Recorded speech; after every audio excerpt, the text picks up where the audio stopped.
Just to give some background on this video, this will cover the original run that came out in the 90s on Cartoon Network and Toonami, which started with the Ocean dub and then was taken over by Funimation.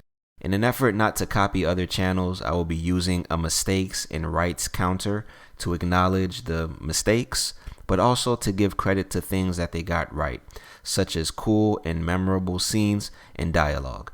I won't be using any outside material to justify what I think are mistakes other than the manga. For the sake of arguments, I'm pretending that this is the only version of Dragon Ball Z that exists and will be judging it as such.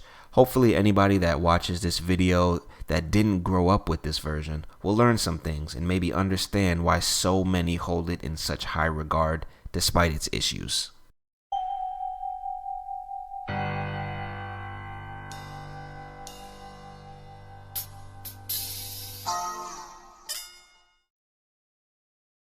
We had high hopes for you then, Kakarot. Why haven't you carried out your mission? This isn't anything necessarily wrong with the show. I'm just kind of annoyed that they rewrote Goku's origin story. In my opinion, it kind of takes away what was special about Goku, a Saiyan that was sent to Earth to destroy it and ended up being its greatest savior.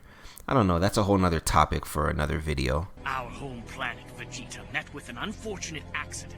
3 years ago, a huge comet smashed into it and caused it to explode, wiping out everyone. The entire Saiyan race was destroyed. I'm not going to call this a mistake based on Raditz's dialogue, because he could have very well thought this. I am going to give this a mistake, however, because it's a blatant mistranslation of the manga. It's not even really a mistranslation. The manga never even states when Planet Vegeta was blown up during this conversation. So the Ocean dub, Funimation, they just added this on their own. I know. It was Kami. Who's Kami? Krillin knows who Kami is. They all met Kami at the World Tournament when Goku fought Piccolo. I don't know why Krillin said who's Kami. How long is it? Well, they say it's over 10,000 miles, but no one knows for sure. 10,000 miles? This is another mistranslation. In the manga, it is stated to be over 1 million kilometers, which equates to be about 621,000 miles for my American viewers. Goku in Dragon Ball swam halfway across the world in 1 day to the World Tournament, and that's about 20,000 miles. So if Snake Way is actually 10,000 miles, then he should have gotten there, realistically, in less than a day. Chi-Chi, guess what? Goku's trapped in another dimension, and Gohan, well, he's been kidnapped again. This is a cool little reference to the Dead Zone movie, which was dubbed by the Ocean Group when it first released. Sleep well, my little friend. The way this scene plays out originally is Gohan complaining about the apples being bitter and Piccolo being mad at him complaining. I don't mind the change here, and it kind of shows Piccolo slowly starting to change. Oh no, that's my tail. It's missing. I'm actually going to give them a point here because of the attention to detail and the callback from when Goku first got his tail removed in Dragon Ball. Even though this episode is considered filler, I like it. I like some filler episodes. Some filler episodes do justice. This episode in particular, it shows off the dynamic between Nappa and Vegeta, and it's also the first reference in the show to Vegeta being the Prince of all Saiyans. Prince Vegeta, we are now within 1 parsec of the planet Arlia. Initiating vapor bath. Wake up, Prince. It also shows how powerful they are, specifically Vegeta, who blows up the planet rather easily. Goku dreams of Nappa and Vegeta attacking his family, even though he's never seen them before. I don't even think he's heard their names at this point. Yamcha calls this technique the Spirit Bomb instead of the Spirit Ball. Spirit Bomb.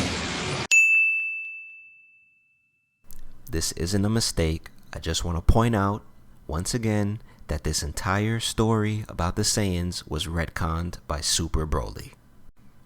I actually found this by accident, and I didn't know until I was making this video. It's kind of hard to see, but what reads out on this helicopter is NCC 1701-A, which is actually the name of the Starship Enterprise from Star Trek. I found this pretty cool even though most people watching at this time were kids and probably wouldn't have even caught this. You have a tail. You're Kakarot's son. Gohan does not have a tail at this point. Piccolo removed it, and if you want to count the filler scene, he removed it twice. This is just incorrect writing on Ocean's part and a blatant mistake. You just wait till it grows back. Tien can't grow his limbs back. Chaozu! But he's already been wished back to this dimension once before. Now it's going to be a lot harder to wish him back.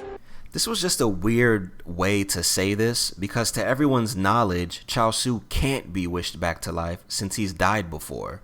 Everyone knows that the Earth Dragon Balls can only bring somebody back once, and Chaozu's already died. So I don't know why he would say it's harder, or it's gonna be harder to bring you back rather than we won't be able to bring you back. Okay, this episode is full of iconic moments, but let's start with this one.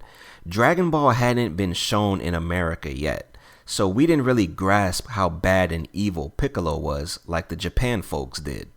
But back then, seeing Piccolo sacrifice his life for his greatest enemy's son, it had to be a shock. Piccolo turning into a good guy was sort of hinted at through the training episodes and even early on in this fight, but to see it come full circle was just amazing. Next, we have Goku's entrance. It was cool because it kind of catches you off guard. You know, it looked like Gohan was about to die and the flying Nimbus comes out of nowhere and Goku's just right there. Plus, this was the first time Goku and Vegeta meet. And this one doesn't even need any explanation. One of the most iconic lines in Dragon Ball Z history. Vegeta, what does the scouter say about his power level? It's over 9,000! What, 9,000?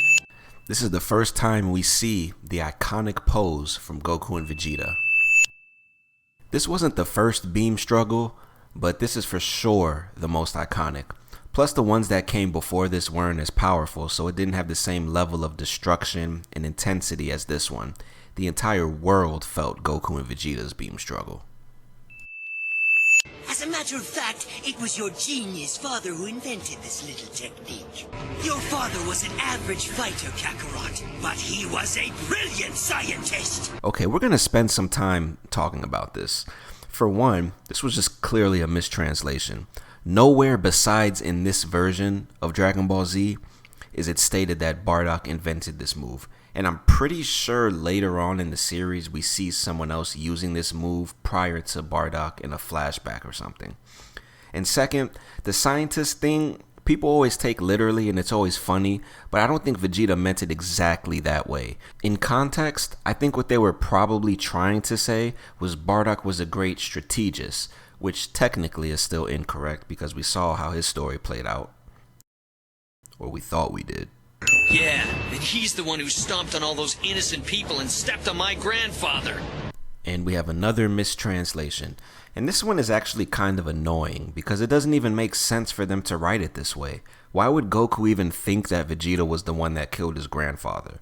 The manga actually has an extra panel with Kami when he removed Goku's tail permanently, so every other version of this scene has Goku knowing it was him.